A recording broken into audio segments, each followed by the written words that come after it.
नमस्कार, यो एभिन्यूज खबरको संकेत हो। तपाईं अहिले एभिन्यूज एट 2 मा हुनुहुन्छ। म विष्णु बसौला। प्रारम्भमा मूल खबर। औचित्य र आवश्यकताको आधारमा संविधान संशोधन गर्न सकिने प्रधानमन्त्रीको भनाई।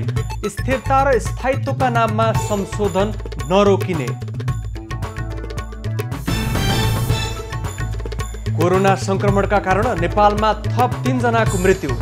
जिल्ला कारागार सिराहाका 507 कैदीबन्दीमा संक्रमण पुष्टि।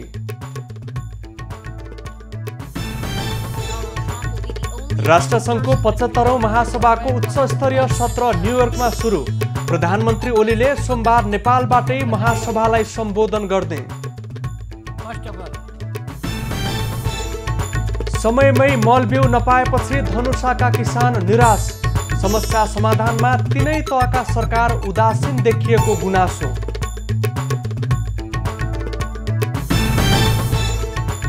र विश्वमा कोरोनाका कारण मृत्यु हुनेको संख्या 9 लाख नाग्यो। एकै दिन 5000 बढीको मृत्यु।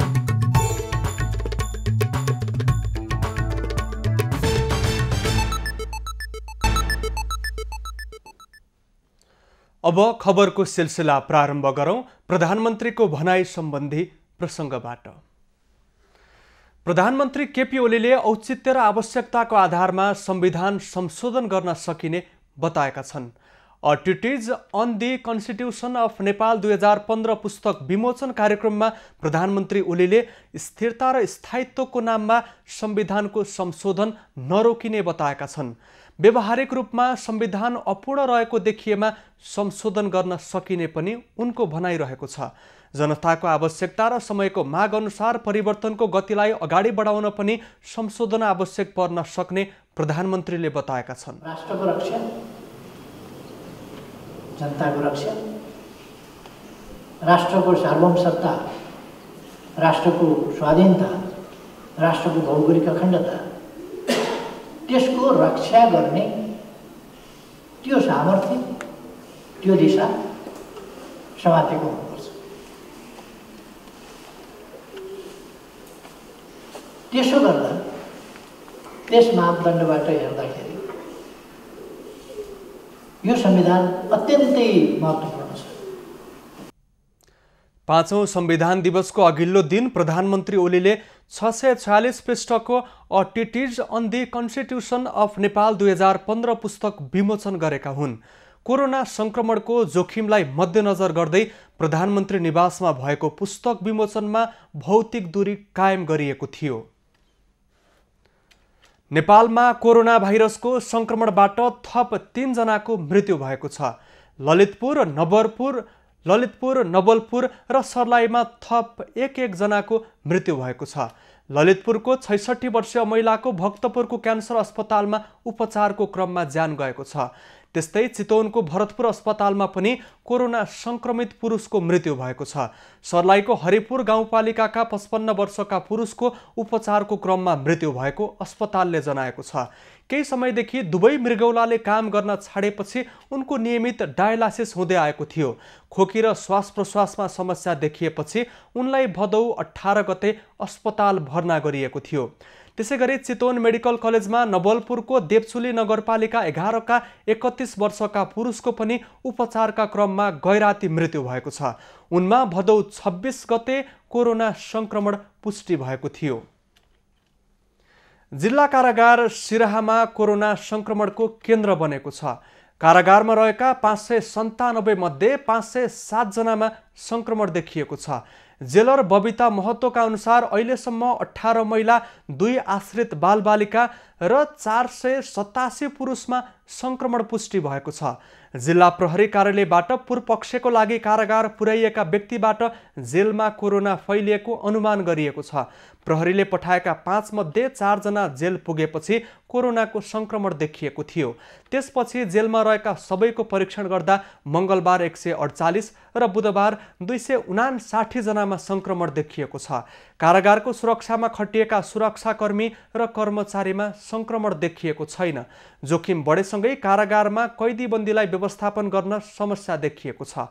अधिकांशलाई संक्रमण पुष्टि भएपछि कारागार आइसोलेसनमा परिणत भएको छ। वीरगञ्जको नारायणी अस्पतालमा गरिएको परीक्षणमा पर्साका 14 सहित 24 जनामा संक्रमण पुष्टि भएको छ।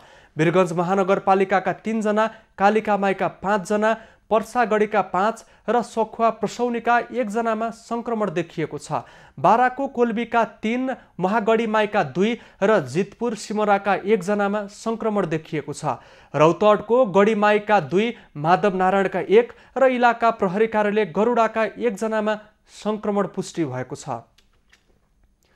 चितवनको रत्ननगर नगरपालिकाका प्रमुख नारायण वनलाई कोरोना भाइरसको संक्रमण देखिएको छ। भदौ 28 गते नमुना दिएका मेयर वनलाई बिहिबार आएको परीक्षण नतिजामा कोरोना संक्रमण देखिएको हो। उनको रिपोर्ट 1 सातापछि आएको छ।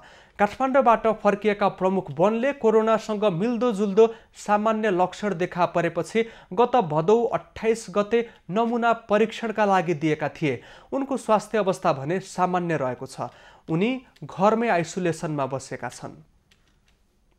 बाँकेबाट 60 जना कोरोना भाइरसका संक्रमितहरू निको भएर डिस्चार्ज भएपछि घर फर्किएका छन्।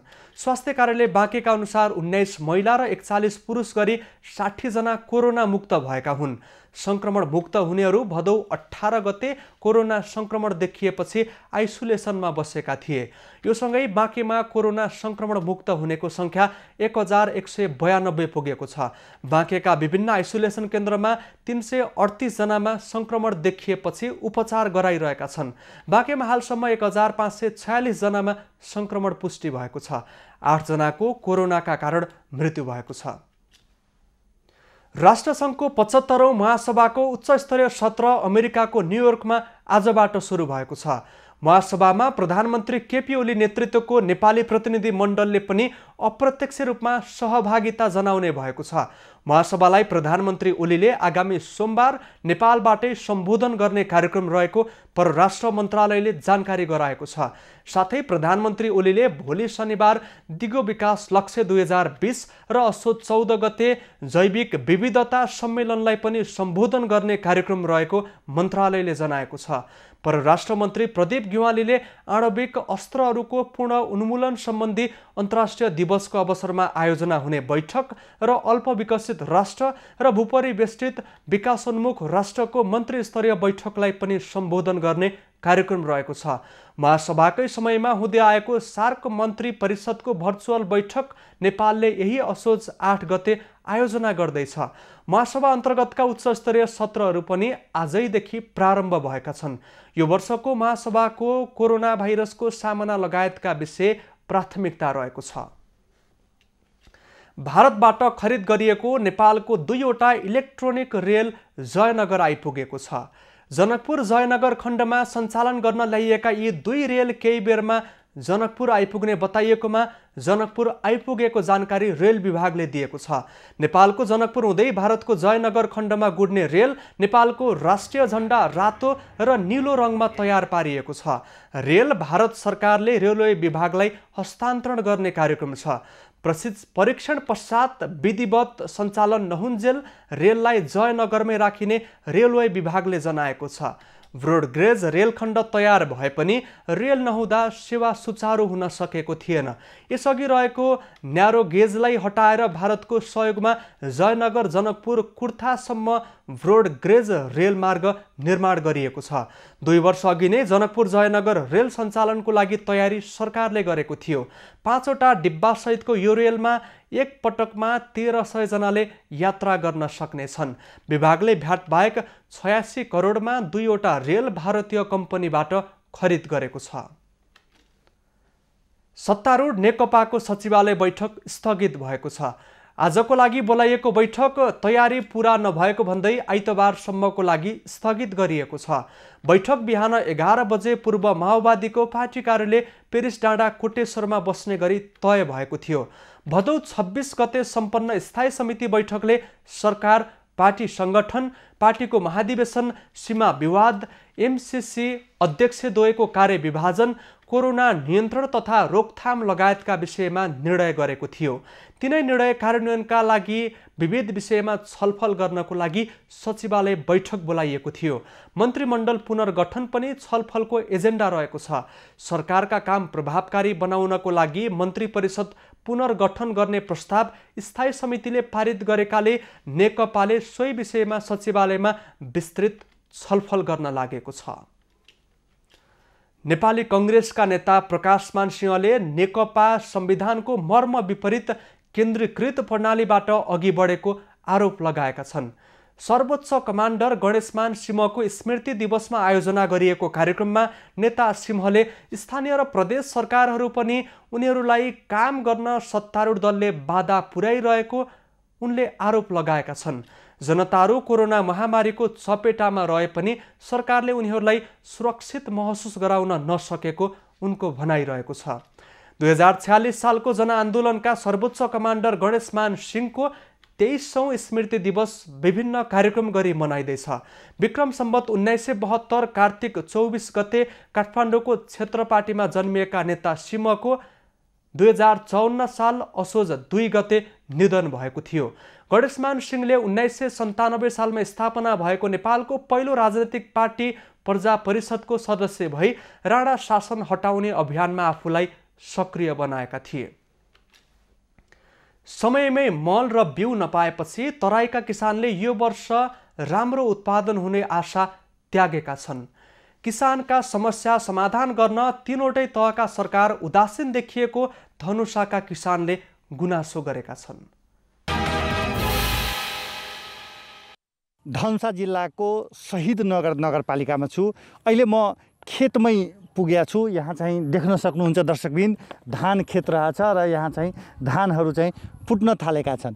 तर किसानहरूको कतिको समस्या रहेको छ, खेतमै आएर चाहिँ हामीले चाहिँ किसानहरूसँग कुरा गरिरहेछौँ। यहाँ समयमा मल खाद पनि आउँदैन र आउँछ पनि त्यो महँगोमा बिक्री हुन्छ। यता अब कतिजना पसलेहरू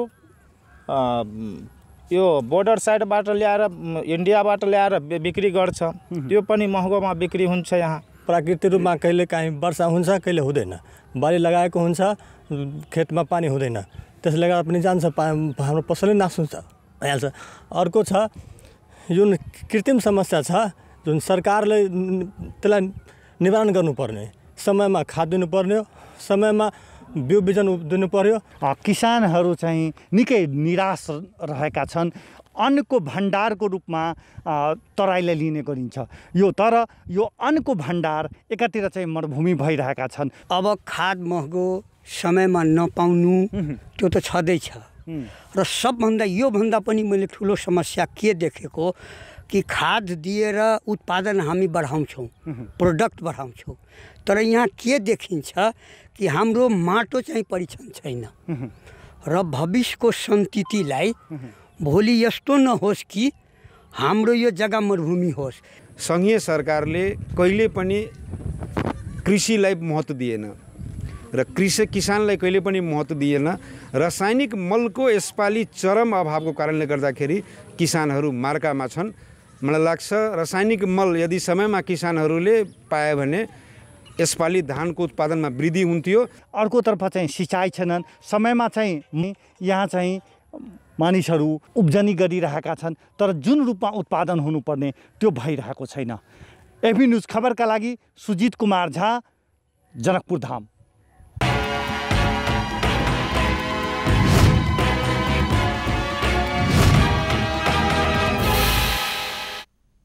खबरको सिलसिला अझै जारी छ, हामीसँगै रहनुहोला। अब बाँकी खबर।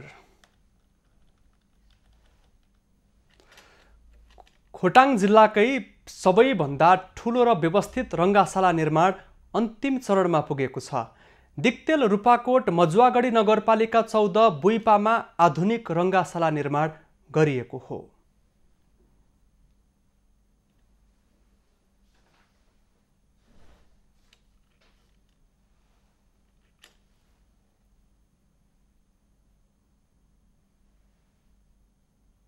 11 स्पोर्ट्स क्लबको अग्रसरतामा 2065 सालदेखि निर्माण सुरु गरिएको खेल मैदान राष्ट्रिय मापदण्ड अनुसारको रङ्गशालाको स्वरूप लिएको हो। सुरुमा चन्दा सङ्कलन गरेर खेल मैदान निर्माण थालिएकोमा अहिले त्यसले रङ्गशालाको स्वरूप लिएको छ। रङ्गशाला निर्माणका लागि दिक्तेल, रूपाकोट, मजुवागढी नगरपालिकाले अहिलेसम्म करिब 1 करोड 68 लाख रुपैयाँ खर्च गरिसकेको छ। प्रदेशकै विशेष अनुदानबाट 60 लाख यहाँ लगानी भएको छ र अहिलेसम्म सबै हिसाब गर्दाखेरि अघि यहाँ हामी स्थानीय साथीहरूसँग पनि सल्लाह गऱ्यौँ 1 करोड 68 लाख चाहिँ अहिलेसम्म यो खेल मैदान निर्माणमा खर्च भइसकेको छ। प्रशिक्षण गर्न समेत समस्या हुने गरेको अवस्थामा रङ्गशाला निर्माण भएपछि खेल क्षेत्रका मानिसहरू समेत उत्साहित भएका छन्। रङ्गशाला स्थापनापछि खेल गतिविधि बढ्ने अपेक्षा जिल्ला खेलकुद विकास समिति र खेलाडीको छ। यो खेल मैदान निर्माण भएपछि अब चाहिँ यसमा प्रयास गरेर अभ्यास गरेर हाम्रो खोटाङका खेलाडीहरू पनि राष्ट्रिय स्तरमा भाग लिन सक्नेछन् भन्ने हामीले आशा लिएका छौँ। हाम्रोतिर यस्तो ग्राउन्ड थिएन, यो दाइहरूले मेहनतको साथ यस्तो ठुलो ग्राउन्ड बनाइदिनु हामी एकदम खुसी छौँ। हामी बाहिर गेम खेल्न जाँदा ठुलो ठुलो स्टेडियमहरू देख्यौँ, तर नि हाम्रो ठाउँमा थिएन। अहिले हामीले यस्तो स्टेडियम देख्न पायौँ, त्यसैमा हामी खुसी छौँ। बारीका पाटामा फुटबल अभ्यास गर्दै आएका खेलाडीलाई रङ्गशालाले राष्ट्रिय खेलाडी बन्न सहयोग गर्ने अपेक्षा क्लबहरूले समेत राखेका छन्। विशेष गरी फुटबल खेलाडी उत्पादनमा रङ्गशालाले सहयोग गर्ने अपेक्षा गरिएको छ। अघिल्लो अवस्थाको हेरी अहिलेको तपाईँको यो विशाल मैदानको अगाडि अहिले हामी छौँ, यो तपाईँको आकाश जमिनको फरक छ। अहिलेको अवस्थामा हेर्दाखेरि यहाँ हाम्रो लगभग स्थानीय सरकार बनिसकेको अवस्थामा बनिसकेपछिको अवस्थामा पनि हेर्ने हो भनेदेखि त्योभन्दा अगाडि भन्दा धेरै परिवर्तन आएको छ र हामी एकदमै उत्साहित छौँ। करिब 33 रोपनी क्षेत्रफलमा निर्माण हुँदै गरेको रङ्गशाला 130 मिटर लम्बाइ र 90 मिटर चौडाइ रहेको छ। अहिले रङ्गशालामा पक्की प्याराफिट सहित पूर्वाधार धमाधम निर्माण भइरहेको छ। व्यवस्थित मञ्च, खानेपानी तथा शौचालयको निर्माण भइसकेको छ। रङ्गशालामा पर्खाल लगाउने काम भने बाँकी छ। राजन ठटाल, खोटाङ। महोत्तरीको जलेश्वर नगरपालिकाले विकास आयोजनामा गरिएको खर्च अपारदर्शी भएको भन्दै जिल्ला प्रशासन कार्यालयमा उजुरी परेको छ। कोरोना भाइरसको संक्रमणको नियन्त्रण र विकास आयोजनामा गरिएको खर्च अपारदर्शी भएको भन्दै नागरिक समाजले प्रशासनमा उजुरी दर्ता गरेको हो। नागरिक समाजका अगुवाले नगरपालिकाले सरकारको निर्देशनको अपहेलना गरी राहत वितरण गरेको दाबी गरेका छन्। राहत वितरणसँगै सडक, नाला, शहीद गेट, कर्मचारी भर्ना र उपभोक्ता समिति निर्माणमा समेत अनियमितताको आरोप नगरपालिकामाथि लागेको छ। नगरपालिकाले भने नगरमा गरिएको सबै खर्च पारदर्शी भएको भन्दै झुटो आरोप लगाएको दाबी गरेको छ। यहाँ भएको छैन। विगत वर्षमा आएको बारीमा पनि धेरै रकमहरू वितरण भएको छ। राहतको नाउँमा लुट भएको छ, त्यो पनि अहिलेसम्म प्रकाशमा पारिएको छैन। विकास निर्माणका योजनाहरूमा सबै ठाउँमा त्यो कहीँ पनि हार्डिङ बोर्डहरू राखिएको छैन। घरमै बसेर लुकीछुपी उपभोक्ता समिति गठन गरिएको छ। पालिकाको जति पनि काम भएको छ, जति योजनाहरूको काम भएको छ, सब पारदर्शी ढङ्गले ठेक्कापट्टामा भएको कुरा हो। जसलाई जे जाँच गर्नुपर्ने छ त्यो आएर मसँग जति बेला पनि माग्नुहुन्छ म हेराउन तयार छु, किनभने सूचनाको अधिकारको सबजनालाई अधिकार छ र त्यो आधारमा म तपाईँलाई पनि रिक्वेस्ट गर्छु आएर हाम्रो योजनाहरू कसरी चलेको छ, कुन चलेको छैन अनुगमन गर्नुहोस्, त्यस पछाडि भ्रष्टाचार भएको छ भनेर प्रमाणित गर्नुहोस्। जलेश्वरमा सञ्चालन भएका विकास आयोजनामा पटक पटक दलीय विवाद हुने गरेको छ। पछिल्लो समय कोरोना नियन्त्रणको खर्च समेत पारदर्शी नभएपछि नगरपालिका र नागरिक समाजबीच विवाद बढेको छ। सिराहाको ऐतिहासिक महत्त्वको राजा सलहेस गहबर क्षेत्रमा दरबार बनाउन सुरु गरिएको छ। लामो समयदेखि संरक्षणको माग भइरहेको क्षेत्रमा सिराहा नगरपालिकाका प्रमुख अशेश्वर प्रसाद यादवले बिहिबार दरबार निर्माणको शिलान्यास गरेका छन्। दरबार निर्माणको ठेक्का बालाजी निर्माण सेवाले 1,24,27,945 रुपियाँमा पाएको छ। निर्माण कार्य 2078 असार 15 सम्म सक्ने लक्ष्य राखिएको छ। 6औं 7औं शताब्दीका राजा सलहेसको गाथा सिराहा लगायत क्षेत्रमा लोकप्रिय रहेको छ। अन्याय अत्याचार विरुद्ध सङ्घर्ष गरी उनी न्यायका प्रतीक बनेको बताउने गरिएको छ। सलहेससँगै प्रेम सम्बन्ध जोडिएको फुलबारीमा प्रत्येक वर्ष वैशाख 1 गते मालाकार रूपमा हारमको रुखमा सुनाखरीको फूल फुल्ने गरेको छ। त्यो हेर्न ठूलो संख्यामा मानिसहरू पुग्ने गर्दछन्। कोरोना भाइरस विरुद्धको औषधि वा खोप अहिले पनि अनुसन्धानकै विषय बनेको छ। नेपालका विज्ञहरू पनि अहिले अनुसन्धानमा जुटेका छन्। विशेष गरी कोरोना संक्रमणको आयुर्वेदिक औषधिको प्रभावकारिता अध्ययनको लागि नेपालमा यसको क्लिनिकल परीक्षण गरिने भएको छ। कोरोना भाइरसले महामारीको रूप लिएको कारण सारा विश्व नै त्रसित बनेको छ। नेपालमा पनि कोरोना संक्रमितको संख्या दिन प्रतिदिन बढ्दो छ। संक्रमण बढेसँगै नेपालमा आयुर्वेदिक औषधिले कोरोना संक्रमणलाई कम गरेका केही तथ्य बाहिर आएका पनि छन्। कोरोनाको नै औषधि नभए पनि आयुर्वेदिक औषधिले कोरोना संक्रमित बिरामी निको हुने कुरा बाहिर आएपछि आयुर्वेदिक औषधिको क्लिनिकल परीक्षण गरिने भएको छ। औपचारिक रूपमा केही सातापछि सिंहदरबार वैद्यखानाले आयुर्वेदिक औषधिको मिश्रणबाट तयार पारेको औषधिको क्लिनिकल परीक्षण गर्ने तयारी गरेको छ। परीक्षणका क्रममा आइसियुमा रहेका बिरामी बाहेकका कोरोना संक्रमितलाई सिंहदरबार वैद्यखानाले निर्माण गरेको औषधि प्रदान गरिनेछ।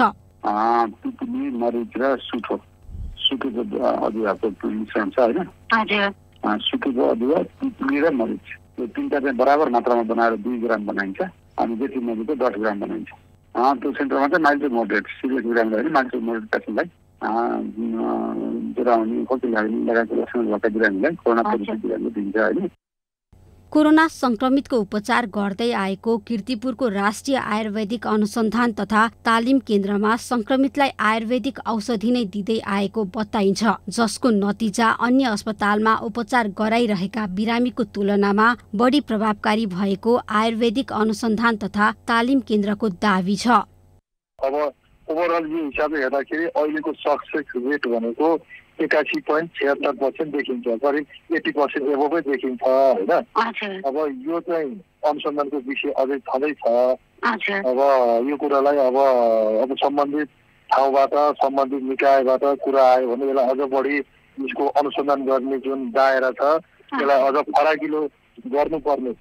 कोरोना भाइरस विरुद्ध हाल औपचारिक रूपमा कुनै पनि औषधि तथा खोप नबने पनि रोग प्रतिरोधात्मक क्षमता बढाउनका लागि जडीबुटीहरूको नियमित सेवन फाइदाजनक हुने आयुर्वेदिक चिकित्सकहरूको भनाइ छ। उनीहरूले जेठी मधु, गुर्जो, असुराको पात, बेसार, सुठो, मरिच, पिप्ला, तुलसीको पात, तेजपात, दालचिनी सेवन तथा दैनिक योग अभ्यास गर्न सर्वसाधारणलाई सुझाव पनि दिएका छन्।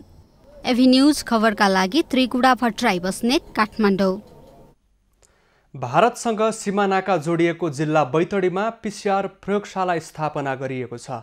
बझाङ, दार्चुला, बैतडी लगायतका जिल्लाका मानिसहरूको नमुना सङ्कलन गर्ने गरी पीसीआर प्रयोगशाला बिहिबारबाट सञ्चालनमा आएको छ। सुदूरपश्चिमको कैलाली, डोटी र डडेलधुरापछि बैतडीमा पीसीआर प्रयोगशाला सञ्चालनमा आएको छ। सुदूरपश्चिम सरकारका सामाजिक विकास मन्त्री कृष्ण प्रसाद सुवेदी र उद्योग, पर्यटन तथा वन वातावरण मन्त्री माया भट्टले संयुक्त रूपमा बिहिबार प्रयोगशालाको उद्घाटन गरेका हुन्। प्रयोगशालाको क्षमता 24 घण्टामा 2000 परीक्षण भए पनि जनशक्ति कम भएका कारण दैनिक 300 देखि 400 वटा नमुना परीक्षण गर्न सकिने बताइएको छ। हामीले अहिलेको यहाँ हामी कार्यरत 2 जना ल्याब टेक्नोलोजिस्ट र 2 जना ल्याब टेक्निशियन छौँ। यो जनशक्तिले हामीले पर डेमा चाहिँ अलमोस्ट 300 to 400 स्याम्पल चाहिँ रिपोर्टिङ गर्न सकिन्छ। सुदूरपश्चिममा स्थापना भएका पीसीआर प्रयोगशालाहरूमा पर्याप्त जनशक्ति तत्काललाई न्यून भए पनि त्यसलाई पूर्ति गर्न पहल भइरहेको स्वास्थ्य निर्देशनालयले जनाएको छ। गुणस्तरीय प्रयोगशालाको निर्माणका लागि दात्री निकायहरूको सहयोग लिने प्रयास पनि निर्देशनालयले गरिरहेको छ। प्रयोगशाला सञ्चालनको लागि अहिले सेतीमा पनि हाम्रो थुप्रै सङ्घ संस्थाहरूको सहयोगमा सेभ द चिल्ड्रन सुहारा अर्कोको सहयोगबाट हामीले जनशक्ति उपलब्ध गराउने प्रयास गरेका छौँ र 3वटा डोटी, बैतडी र सेतीकै लागि कुनै दात्री निकाय यस्तो मेरो छलफल भइरहेको छ। छिटोभन्दा छिटो चाहिँ 3 जना मान्छे एक-एकवटा चाहिँ उपलब्ध गराउँछौँ। भारतीय सीमासँग दैनिकी जोडिएको सुदूरपश्चिममा सीमा वारपार गर्नेहरूको संख्या कम भएको छैन। सरकारले लकडाउन गरेपछि कोरोना संक्रमणबाट मृत्यु हुनेको भन्दा आत्महत्या गर्नेहरूको संख्या डरलाग्दो रूपमा बढिरहेको छ। अहिलेसम्म हिजो एउटा महिला बित्नु भएको छ, उहाँ लगायत सुदूरपश्चिममा 10 जना र हाम्रो प्रदेशबाट बाहिर गएर हाम्रै प्रदेशका नागरिक 2 जना 12 जना बित्नु भएको छ र यो पिरियडमा आत्महत्या गरेर मर्नेको सङ्ख्या 267 पुगेको छ। प्रयोगशाला स्थापनाका लागि सुदूरपश्चिम सरकारका 2 जना मन्त्री सहितको टोली बैतडी पुगेको थियो। सो क्रममा कोरोना संक्रमणमा परेका व्यक्तिहरूलाई विभेद र दुर्व्यवहार गर्न नहुने सन्देश उनीहरूले दिएका छन्। जनतालाई सचेत गर्न लागि रोगी मान्छे छ भने धेरै सजग भएर बस्ने, एकान्तमा बस्ने, तर उसलाई फेरि एकान्तमा बस्ने भनेर विभेद गर्ने, उसलाई हामीले सामाजिक दूरी कायम मात्र राख्ने हो, मनोपरामर्शबाट हामीले उसलाई सेवा दिने। कोरोना परीक्षणका लागि बैतडी सहित सुदूरपश्चिमको कैलाली सहित डोटी र डडेलधुरामा समेत पीसीआर प्रयोगशाला स्थापना गरिएको छ। लगतै बझाङ, कञ्चनपुर र अछाममा पनि पीसीआर ल्याब सञ्चालनमा ल्याउने तयारी भइरहेको सुदूरपश्चिम सरकारको सामाजिक विकास मन्त्रालयले जनाएको छ। एभिन्यूज खबरका लागि बैतडीबाट लोकेश साउथको रिपोर्ट। झापामा 1.5 करोडको लगानीमा जनस्तरबाट स्थापना गरिएको कोरोना भाइरसको परीक्षण गर्ने पीसीआर ल्याब सञ्चालनमा आएको छ। एकका लागि एक अभियानको अग्रसरतामा अन्तर्राष्ट्रिय झापाली समाज र जिल्ला सहकारी सङ्घको साझेदारीमा स्थापना गरिएको पीसीआर प्रयोगशाला बुधबारबाट सञ्चालनमा आएको हो। समुदाय तहमा कोरोना भाइरसको संक्रमण फैलिएसँगै परीक्षणको दायरा फराकिलो पार्न एकका लागि एक अभियानको अग्रसरतामा अन्तर्राष्ट्रिय झापाली समाज र जिल्ला सहकारी सङ्घको साझेदारीमा कोरोना भाइरस परीक्षण गर्ने पीसीआर प्रयोगशाला स्थापना गरिएको हो। मेची प्रादेशिक अस्पतालको मातहतमा प्रयोगशाला सञ्चालन गर्ने सरकारी निर्णयपछि प्रदेश 1 का प्रमुख सोमनाथ प्यासीले प्रयोगशालाको उद्घाटन गरेका छन्। प्रयोगशाला सञ्चालनको दायित्व कन्काई नगरपालिकाले लिएको अभियानले जनाएको छ।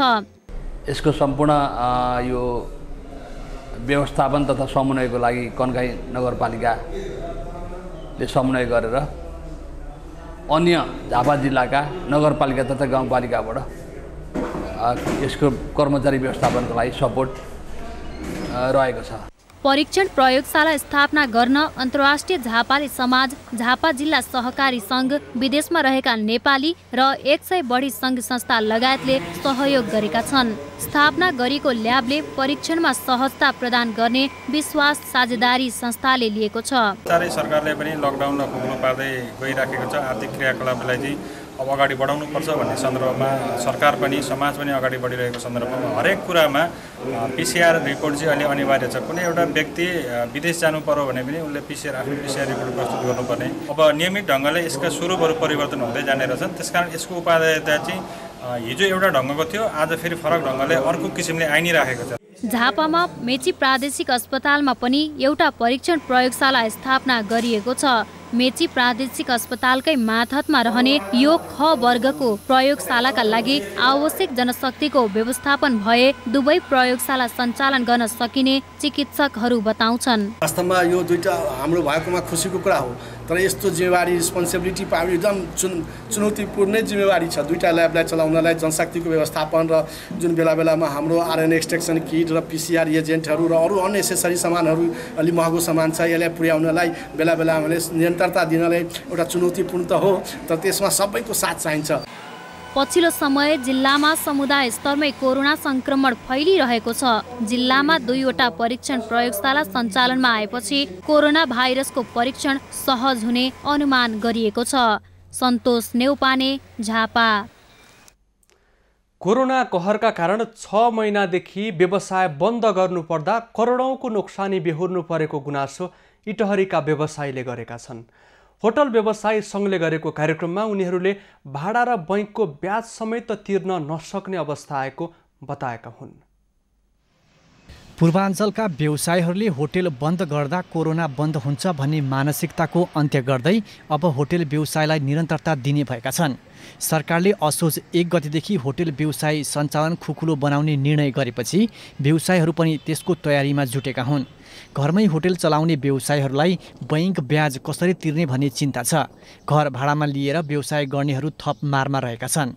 वास्तवमै हामी पीडित छौँ। हाम्रो धैर्यताको बाँध टुटिसकेको छ। हामी व्यवसायीहरू यति धराशायी हुन्छ। म आफ्नै कुरा गर्छु, अरूको कुरा के गर्नु। मैले यो होटल खोल्दै आज म 3 महिनादेखि मैले बैंकको ब्याज तिर्न सकेको छैन। मैले थोरै पैसाले तिर्न सके पो तिर्ने त। लामो समयदेखि होटल बन्द रहेका कारण कतिपय व्यवसायीहरूले शून्यबाट व्यवसाय सञ्चालन गर्नुपर्ने अवस्थामा पुगेका छन्। हामी नयाँ मोडमा छौँ। अब हाम्रो व्यवसाय अब सुरु गर्ने व्यवसाय भनेको लगभग धेरै साथीहरूको जिरोबाट सुरु हुनुपर्छ। हामी जुन दिन होटल व्यवसाय गर्छौँ भनेर थालनी गर्न हामी आएका थियौँ, व्यवसायमा लागेका थियौँ।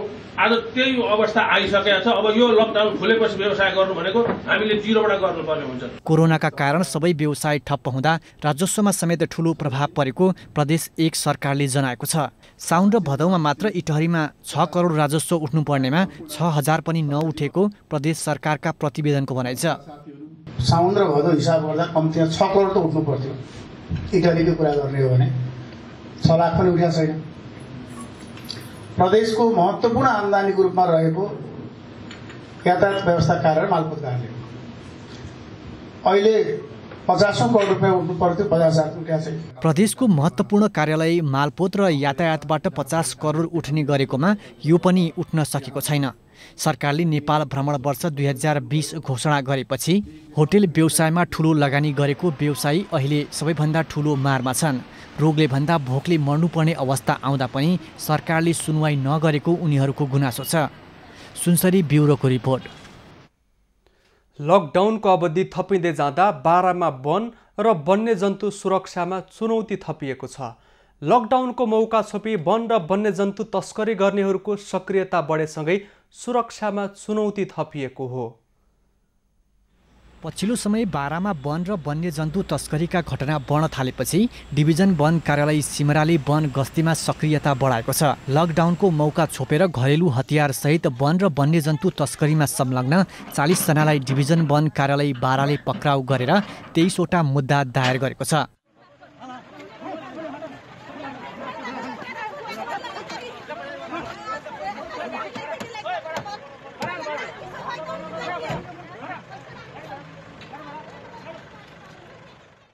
चारजना अनुसन्धानको क्रममा रहेका छन्। लकडाउनका कारण वन कार्यालयका अधिकांश कर्मचारी बिदामा भएको मौका छोपेर वन वन्यजन्तु तस्करी र वन क्षेत्रमा आगजनीका घटना समेत बढेको देखिएको छ।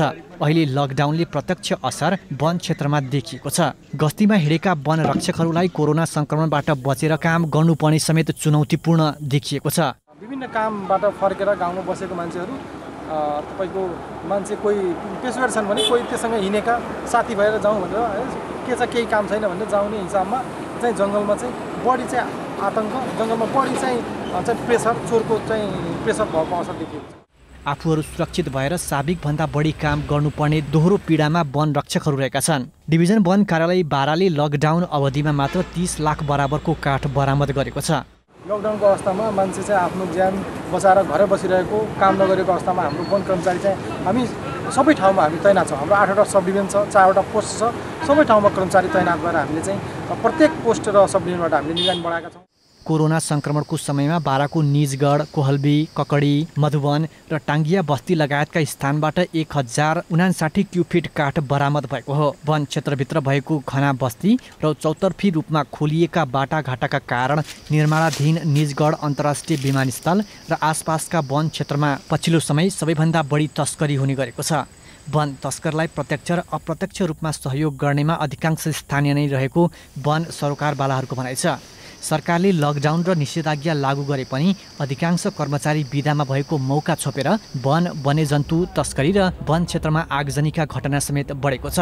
बारामा 47,182 हेक्टर वन क्षेत्र रहेको छ, जसमा 41 सामुदायिक वन र 4 साझेदारी वन, पर्सा राष्ट्रिय निकुञ्ज र निजी वन क्षेत्र समेटिएको छ। इन्दीप कोइराला, बारा। पाल्पाको निस्ते गाउँपालिका 1 भोटाहामा घाटबाट अनुमतिभन्दा बढी नदीजन्य पदार्थ उत्खनन भएको पाइएको छ। निर्माणाधीन कालीगण्डकी करिडोरको लागि ठूला उपकरणको सहयोगमा अनुमतिभन्दा बढी उत्खनन गरेको पाइएको हो। पाल्पाको निस्दी गाउँपालिकाले वातावरणीय परीक्षण प्रतिवेदन अनुसार 3186 घनमिटर उत्खननको लागि सीताराम देवकोटालाई 7,30,000 खुल्ला प्रतिस्पर्धाबाट अनुमति दिएको थियो। जेठको अन्तिममा करिडोरले भौतिक पूर्वाधार मन्त्रालयबाट स्वीकृत लिएर आएपछि 10,700 मिटर उत्खननको लागि अनुमति प्रदान गरेको थियो। अहिले यही असारदेखि अहिले डोजरले लगाएर यो विधिबल्ल उठान गरेपछि हाम्रो यो पाल्पाको यो अन्तिम भोटा भन्ने क्षेत्र अलिकता जग्गा खेतीवाला जग्गा भन्न अलिकता दबाब खाल्टो परेको हुनाले गङ्गा यता आएको हुनाले यहाँ अलिकता अवसर परेको छ। स्थानीय तहले अनुमति प्रदान गरे पनि सम्बन्धित वडासँग कुनै समन्वय नगरेको पाइएको छ। वडा नम्बर 1 का जनप्रतिनिधिहरूले आफूले निरन्तर निगरानी गरे पनि कुनै अख्तियारी नपाएकाले मुखदर्शक बन्नु परेको बताएका छन्। निस्ती गाउँपालिकाले स्थानीय वडासँग कुनै पनि सम्पर्क चाहिँ गरेको छैन। उहाँले हामीलाई जिम्मेवारी पनि दिएको छैन, उहाँले हामीसँग कोर्डिनेसन पनि गर्नुभएको छैन। 81 उहाँहरूले पत्र लिएर आउनुभयो। पत्र लिएर आइसकेपछि मैले फेरि बुझ्ने प्रयास गरेँ। असार महिनामा पनि नदीजन्य पदार्थ उत्खननको अनुमति दिएर अनुगमन नगरेको गाउँपालिकाले सर्वत्र विरोध हुन थालेपछि भदौमा अनुगमन गरेको थियो। गाउँपालिकाले लकडाउनका कारण अनुगमन गर्न नसकेको स्वीकार गरेको छ। जुन तरिकाले अनुगमन गर्नुपर्ने थियो अनुगमन भएन। तर कोलिडरलाई त्यसरी नगर्नुहोस्, यसरी सुनिन्छ, त्यसरी गर्न पाउनुहुन्न त भनियो भने तापनि उहाँहरूले आफ्नो तरिकाले काम गर्दै गर्दा यस्तो खालको स्थितिमा पुग्नु गएको। नदीजन्य पदार्थ दोहन भएको गुनासो आएसँगै जिल्ला अनुगमन तथा व्यवस्थापन समितिले अनुगमन गरेको छ। जिल्ला समन्वय समितिका कार्यवाहक अध्यक्ष मीरा मरासिनीको संयोजकत्वमा गठित समितिले अनुगमन गरेको हो। स्थलगत निरीक्षण पश्चात समितिले अनुमति भन्दा कयौं गुना दोहन भएको देखिएको छ। जति उहाँहरूले चाहिँ अनुमति दिनुभएको हो त्यसको कयौं गुना, धेरै गुना चाहिँ यहाँ चाहिँ उत्खनन दोहन भएको छ। 3000 घनमिटर चाहिँ सम्झौतामा दिएको 20000 घनमिटर भन्दा माथि चाहिँ निकालिएको छ भन्ने खालको मैले समाचार पाएअनुसार मैले समितिहरूलाई जानकारी गराएर आज मेरो नेतृत्वमा यहाँ चाहिँ आएर हेर्दा त्यो चाहिँ अलि बढी नै भएको चाहिँ देखिएको छ। अधिकांश स्थानमा असार 1 गतेपछि उत्खनन तथा निकासी बन्द हुने भए पनि असार मसान्तसम्म उत्खनन हुनुले पनि प्रश्न उब्जिएको छ। स्थानीयहरूले समयमा अनुगमन नहुनुमा मिलेमतो हुन सक्ने आशंका गरेका छन्। इमान सिंह राणा, पाल्पा। कोरोना संक्रमणको जोखिमका कारण करिब 6 महिनादेखि बन्द रहेको लामो दूरीका यातायात बिहिबारबाट सञ्चालनमा आएका छन्। यस्तै बिहिबारबाट कम्प्युटर प्रणालीबाट काठमाडौँको नयाँ बस पार्कमा टिकट बुकिङ समेत खुल्ला गरिएको छ।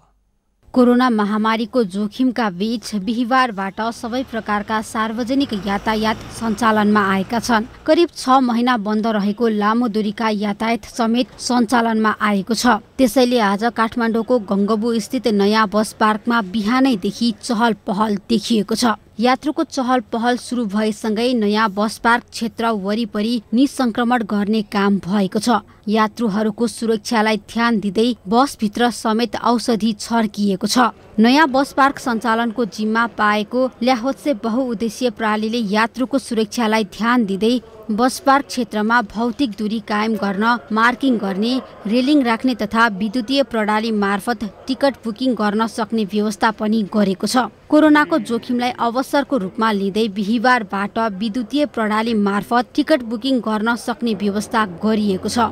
बिस्तारै टिकट काट्नेका लागि बस पार्कसम्म धाउनुपर्ने बाध्यता अन्त्य गर्ने गरी अनलाइनबाटै टिकट काट्न सक्ने गरी तयारी गङ्गबु स्थित बस पार्कमा गरिएको छ।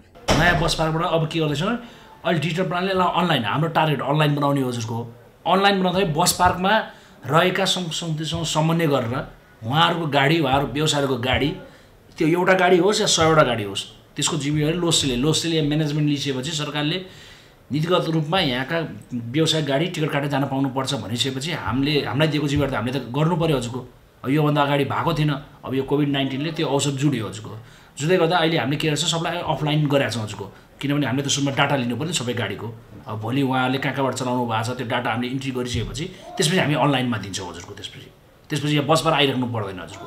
बिहिबार लामो दूरीको यातायात सञ्चालनमा आएको पहिलो दिन यात्रुको चाप भने सामान्य रहेको छ। 50% बढी भाडा लिएर सरकारले तोकेको मापदण्ड अनुसार नै यात्रुलाई सुरक्षित रूपमा गन्तव्यसम्म लैजाने व्यवस्था व्यवसायीले पनि गरेका छन्। अब सरकारकै निर्णय अनुसारको, सरकारकै मापदण्ड अनुसारको आदि यात्रु राखेर हामी मास्क लगाएर त्यसपछि सेनिटाइजर गाडीमा अहिले अलरेडी छ, हजुरले देख्न सक्नुहुन्छ।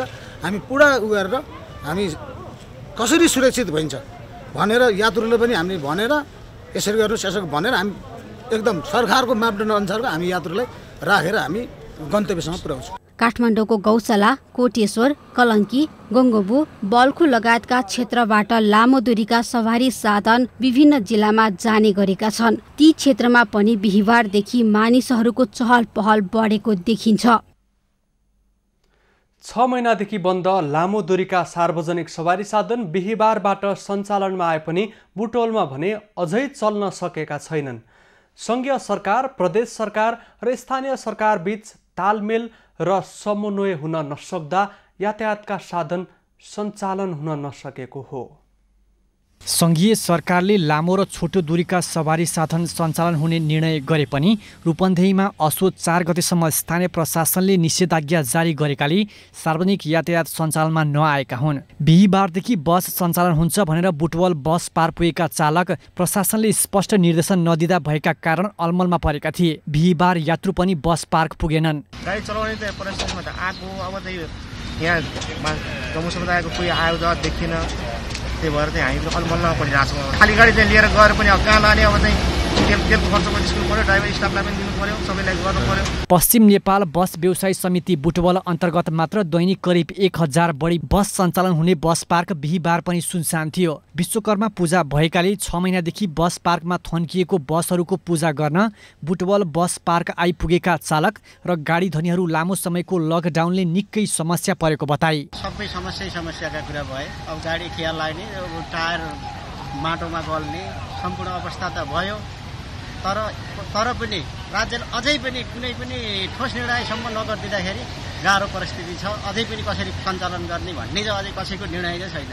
6 महिनादेखि थन्किएका बसमा महत्त्वपूर्ण पाट पूर्जामा खिया लागेको, टायर माटोमा धसिएको छ। लामो समय यातायात बन्द भएकाले बैंकहरूले किस्ता तिर्न दबाब दिन नछाडेकाले व्यवसायी थप मारमा छन्। गाडी थन्काउने समस्या परेछ। अब ब्याङ्कले पनि फोन हानेका छन्। यस्तै चाहिँ अब कसरी गर्ने, के गर्ने अन्यलमा छन्। सरकारले पनि खै केही कुरा गरेको छैन अहिलेसम्म। कसरी के गर्ने, अब समितिले त आज चलाउने कुरा भएको हामीसँग। रूपन्देहीमा असोज 4 गते रातिसम्म निषेधाज्ञा कायमै रहेकाले त्यसपछि मात्रै राम्रोसँग यातायात चल्ने व्यवसायीको भनाइ छ। तर सर्वसाधारण भने लामो दूरीको सार्वजनिक यातायात खुल्दा उच्च दरमा सङ्क्रमण बढ्ने चिन्तामा छन्। दामोदर खनाल, बुटवल। खबरको सिलसिला अझै जारी छ, हामीसँगै रहनुहोला।